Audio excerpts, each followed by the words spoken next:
Hamilton. Where can Verstappen try and get past Hamilton? Michael on race control. Go ahead, Toto. An entire season balanced on a single minute. The 2021 Abu Dhabi Grand Prix wasn't just a race. It was a countdown to a decision nobody expected. For 2 hours, one driver had it under control. Then a safety car arrived. A few messages flickered across timing screens. No, Michael, that was so not right. And lapped cars will not be allowed to overtake. And the championship shape-shifted in front of millions. Hamilton has the advantage. Verstappen has the faster, fresher tyres. 1 lap later, we had a winner, a loser. They almost make contact into turn 9. Verstappen stays ahead. And a controversy that still refuses to cool. This is the last lap that shook Formula One. How one call turned certainty into chaos, and why people are still arguing about what fair really means. It's also important to not forget about Control before chaos. For most of the evening, the script looked simple. Lewis Hamilton had the rhythm that champions ride when the car, the tires, and the moment all click. He launched well, controlled the pace, and pushed when he needed to. Every lap made the 8th title look a little less like a debate and a little more like a formality. Max Verstappen, who had matched Hamilton blow for blow all year, needed something bigger than a clever pit stop. He needed a plot twist. Red Bull tried to find one through strategy, staying elastic, looking for a virtual safety car, an undercut opportunity, a tire offset that might sharpen the final stint, but Mercedes kept the picture clean. Hamilton's car had straight-line punch and rear-end traction. His race management was clinical. He'd earned space on the road and space in his head. Then the race shrank from strategy to survival. A late incident put a car in the wall, and suddenly the calm on Hamilton's side of the garage flipped into a different kind of calculation. Do you hold track position on used hard tires? Do you pit and risk losing the lead if the safety car sequence eats the remaining laps? At that moment, Mercedes protected the number that mattered. P1 on the board. Hamilton stayed out. Red Bull did the only thing it could. With nothing to lose, it boxed Verstappen for fresh softs. If they got a green flag, they'd have teeth. If they didn't, nothing was lost. And with that, the title moved from the asphalt to the rulebook and the clock. The crash that changed everything.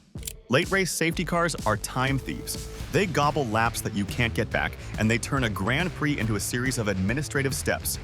Neutralize the field, clear the debris, manage the order, decide whether to restart. Every second under a safety car is a fork in the road for race control. Restart or not? Unlap or not? How many laps remain by the time the track is safe? It's a dance of procedure and pragmatism, with TV cameras pointed straight at it. As marshals worked the scene, the laps evaporated. With each tour behind the safety car, the outcome tilted back toward Hamilton. If the race ended neutralized, the season belonged to him. Here comes Lewis Hamilton though, down the back straight. He's got a slipstream. Verstappen had traded track position for tire firepower that might never see daylight. Everyone knew the rules were clear in concept. Get lapped cars out of the leader's way before resuming green flag running. But the practical question was whether there was time to do it by the book. The minutes turned into pressure. The pressure turned into decisions. The safety car puzzle. In a typical restart, all lapped cars are allowed to pass the leaders and the safety car, drive around, and rejoin at the back.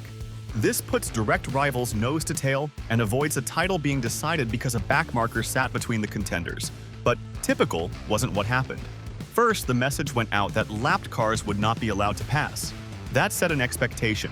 We're running out of laps. We'll finish under caution or restart with backmarkers sprinkled through the leaders. That alone would have been controversial. Nobody wants an epic title fight to end nose to diffuser with a wall of lapped traffic slicing the tension. But then came a pivot, a new instruction that allowed only the lapped cars between Hamilton and Verstappen to overtake and clear out.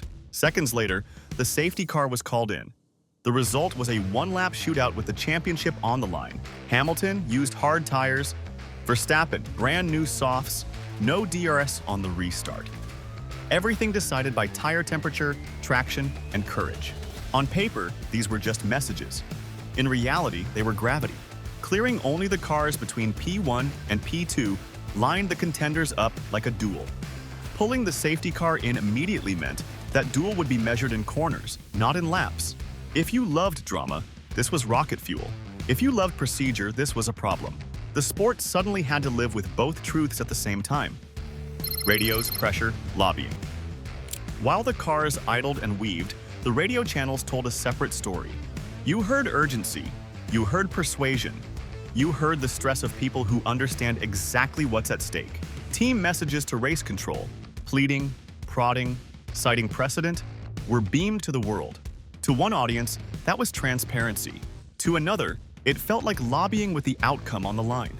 Fans saw not just a race, but the process of a race, recorded in real time. This is it. This is it. That shaped the perception of everything that followed. And perception matters. If the world believes the script is being rewritten mid-scene, trust bleeds out of the spectacle. If the world believes the director is trapped by a rulebook with no room for nuance, the sport feels robotic. This finale sat on that fault line. The messages framed the moment as an improvisation under floodlights. Whether you think that improvisation was justified or not, it became part of the result's DNA. One lap, no second chances. The safety car dived in. The field compressed. The championship exhaled once and then held its breath. Restarts without DRS are pure, old-school fights. It's mechanical grip, tire temperature, battery deployment, and nerve. On new softs, Verstappen's car bit the asphalt like a sprinter off the blocks. On used hards, Hamilton's car needed a corner or two to feel fully awake.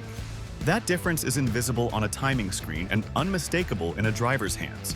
It decides how late you dare brake, how early you dare plant the throttle, how much you trust the rear when you lean on it. Into the heavy braking hairpin, Verstappen went for the move that season had earned him the right to try. Decisive, committed, and clean. Hamilton tried to answer on the run to the next complex, using every ounce of battery and every inch of track, but the fresh rubber on the Red Bull offered the luxury of traction. The Mercedes' older tires offered only honesty. The corner fell Verstappen's way. The lap collapsed into a sprint for the line. The flag fell. The title changed hands. In 60 seconds, a year of pounding intensity reduced to 2 cars, 2 tire compounds, and 1 pass. If you thought sport is about who dares most when it matters, you loved it. If you thought sport is about rules first and spectacle second, you hated it. Either way, it was unforgettable. Immediate fallout. Silence and noise poured in together. On the cool-down lap, you heard disbelief, frustration, and a few words that would echo for months. In the garage, stunned faces stared at screens. Some cried, some clapped, some just stood still. Mercedes moved quickly. 2 formal protests landed within hours, one focused on the unlapping procedure, one on the timing of the restart. The stewards convened, heard arguments deep into the night, and rejected both. The classification stood. Verstappen was champion. Hamilton was runner-up. And social media did what social media does. It detonated. People split along the values they carried into the evening. Yeah, I don't really have a lot more to comment on that. I think I arrived here. One group said a champion should be crowned under green if there's any way to do it. A one-lap sprint is better than a slow cruise to the line. Another group said the rules are the sport's spine. Bending them for drama is a slippery slope that punishes the leader for circumstances outside his control. Both groups had logic. Both loved racing. Both left the night feeling the other side had missed the point. Pundits tried to thread the needle. Some praised the courage to let them race. Others argued the call was inconsistent with past practice and the written procedures. Drivers mostly tread carefully. Nobody wants to wade into a legal swamp with emotions still hot. But the message was clear. Something about the endgame didn't feel right to a large chunk of the paddock, even if the result wasn't going to be overturned. The review and the reforms. In the off-season, the debate moved from TV panels to meeting rooms. The governing body reviewed the finale, and their conclusion arrived with 2 parts. First, an acknowledgement that human error had influenced the closing sequence. Second, a decision that the race result would stand. You can agree or disagree with either piece, but together they framed the path forward. Instead of retrofitting justice after the fact, the sport chose to strengthen its processes before the next green light. The changes were specific. Race direction was reorganized so no single person should carry that load alone. More shared responsibility, more oversight in the control room, and additional procedural tools. Direct team-to-race director radio traffic during critical incidents was curtailed, so the perception and the reality of lobbying would fade. Support systems around unlapping and restart timing were clarified and reinforced to minimize ambiguity when seconds matter. The core idea was simple: make the process resilient under stress so the championship is decided by the drivers, not by confusion. Whether you think these reforms arrived because of one bad minute or because of an overdue modernization, they changed how Grand Prix are run. The legacy of that lap isn't just a trophy, it's a blueprint. Why this lap won't fade? Ask 10 fans what that finale means and you'll hear 10 versions of honesty. Some will say it was the purest kind of drama, a sport refusing to hide behind a safety car when the world wanted a race. With a lot of work to do then. Lap cars will not be allowed to overtake. Others will say it was a breach of trust, a moment when procedure bent to pressure and a champion paid the price. Both interpretations are coherent. Both can be true in different ways. What makes this last lap so sticky is that it wasn't born from a single mistake or a single masterstroke. It came from a collision of good intentions, split-second judgment, and the unforgiving math of time left on the clock. People sometimes talk about motorsport as if the cars decide everything, but it's people who choose the restart, people who choose the unlapping, people who carry the weight of millions of eyes and a season's worth of effort. That night made the human layer visible, and once you've seen it, you can't unsee it. It also reshaped the stories of two great drivers. For Verstappen, it became the origin chapter of a dominant era that followed, proof that he could seize the largest moment in the sport. For Hamilton, it etched a scar that's part of his legend: grace in defeat, steel in response, and a renewed fire to chase history. If you love sports for their characters, this ending gave you two archetypes forged in the same minute. So what do we do with a finish like this? If you value spectacle above all, you call it brave. If you value procedure above all, you call it broken. Most of us live somewhere between. We want rules that protect fairness and decision-makers who protect racing. The 2021 Abu Dhabi finale forced Formula One to admit it needed better rails to carry both. Maybe that's the real weight of this last lap. It didn't just produce a champion, it produced a mirror. It asked every fan, every team, every official to decide what kind of sport they want when the clock is almost out and the title is in reach.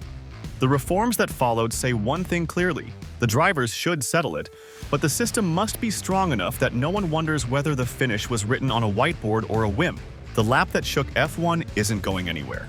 It will be argued in pubs and podcasts, in family rooms and paddocks, because it touched the core of why people watch. The hope that greatness will be decided on track, and the fear that it won't.